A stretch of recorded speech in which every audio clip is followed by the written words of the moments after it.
So David Davis has continually talked about recently having what he calls a Canada plus plus deal. Now, many of you might be wondering, well, what is the Canada deal anyway? Well, I think we've done this before, but put it this way, Ian Dunt is probably one of the current, I'd say, best people writing about Brexit, its consequences, and its massive, well, pitfall, essentially, that we're about to walk into. So, Canada and its deal. What is it exactly? Okay, so it is likely Britain will drop out of the single market and the customs union. This book was written just after and came out of the referendum, so at this point it is a bit old, to be honest, so there's a lot of we think this might happen. However, if you are interested in reading it, I highly recommend it, because this predicted a lot of the political nonsense and just general misunderstanding by ministers and just general what's going on. So if you are interested, I'd still highly recommend this book. Anyway, back to it, were we? This means that the closest relationship Britain and Europe can expect to have is that for a free trade deal similar to the recently negotiated one between the EU and Canada. Securing this deal would allow Britain to trade with the EU without tariffs, country of origin checks, and non-tariff barriers. In practical terms, that is probably what ministers have in mind when they speak about access to the single market. These requirements make modern free trade agreements vast and complicated, covering all sorts of diverse and highly technical matters, including conformity assessments of products, intellectual property rights, and technical regulation. So British ministers would do well to remember two things. The first is that negotiating one would take much longer than 2 years allowed by Article 50. The second, it is likely to be never signed at all. Trade deals are no longer very popular. They are complex, and a growing public weariness means that there hasn't been a major world deal for a quarter of a century. The last one was the Uruguay round of the WTO back in 1993. The Doha round started in 2001 and it was abandoned in 2015 after disagreements over agriculture, industrial tariffs and non-tariff barriers and various other matters.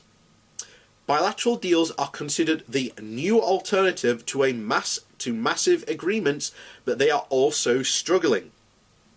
Example, a US-EU trade deal, the Transatlantic Trade and Investment Partnership, included a secretive investor dispute mechanism which would let private companies take national governments to a specialised court if they felt their interest had been contradicted by political decision.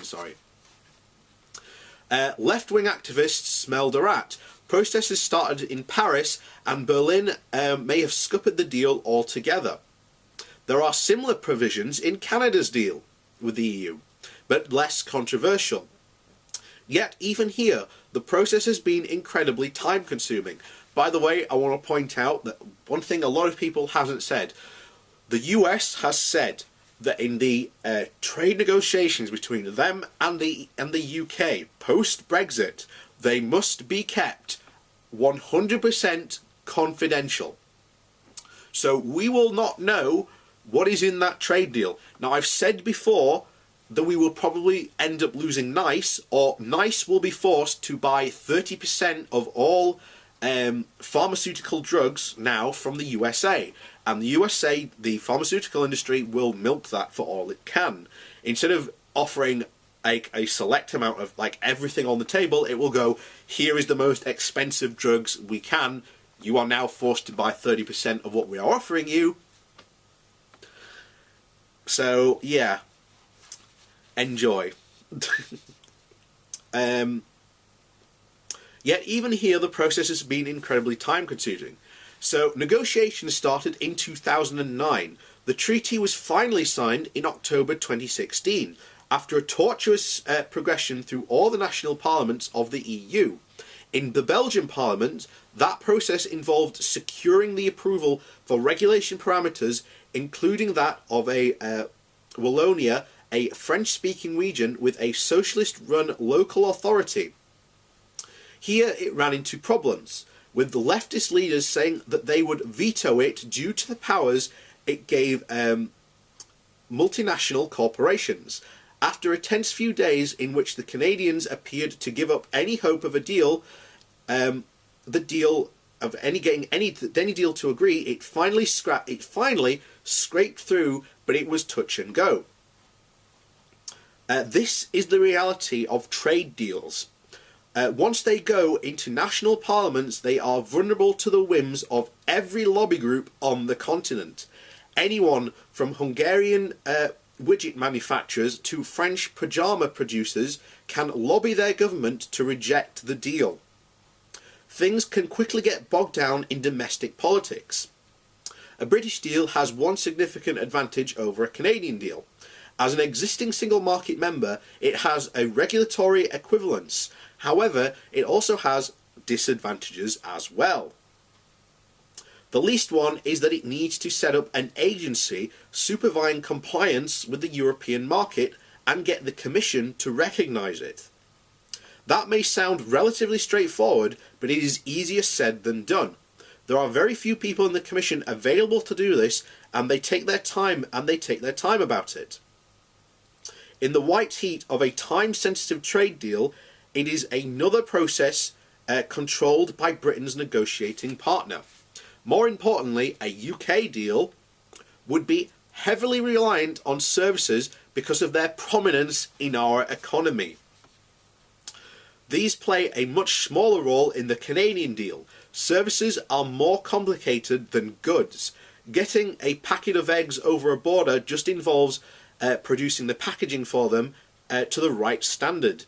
Getting a customer in the UK to get a Slovakian solicitor is another matter entirely. There are big cultural and practical differences to securing a regulatory equivalence for a service. All of these services, financial services, are the most complex. A highly volatile area where European countries will fight to protect their own sectors from the might of the city. That's London, by the way. They might also have strategic reasons for adopting a harsher negotiating position. After all, they let businesses go to London.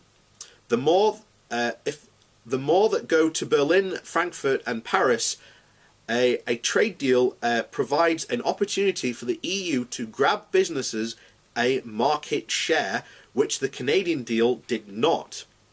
The Canadian deal also has an advantage of being politics free. The British deal does not. It will take place when feelings are running high. Its provisions will be seen by European leaders through a prism of their domestic audience, and one of their primary motivations in Brussels will be to protect the Union against potentially destabilising British deal, which they are now. And as they have said, you cannot cherry pick things from a single market and things you don't like. You've either got to stay in the single market and accept all of it, or you go and you accept a trade deal, but you can't have any special advantages that you might have in the single market from that trade deal. Here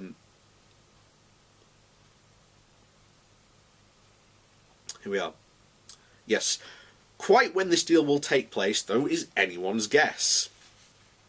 As we mentioned previously, the EU is under no legal obligation to conduct it in parallel to the administrative negotiations in Article 50.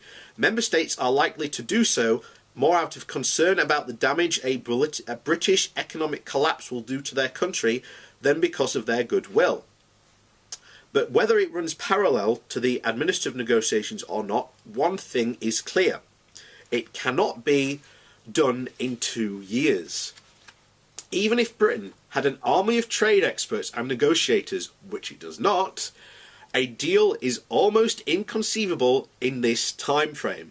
the UK will have to put in place interim agreements to cover the period between the end of Article 50 and the ratification of a deal with the EU, or it will face a cliff edge of trade havoc and severe economic constriction. So that's potentially what the Canada deal and what a lot of people are bang on about and what they would like to see. However, that's not going to happen. It's very likely now we are going to end up with a soft Brexit and probably staying in the European Economic Area. So we're probably going to end up like Norway, essentially, in terms of like a deal that's going to be struck, particularly with the Northern Irish border, because you cannot have an open border like you can and not stay in the single market.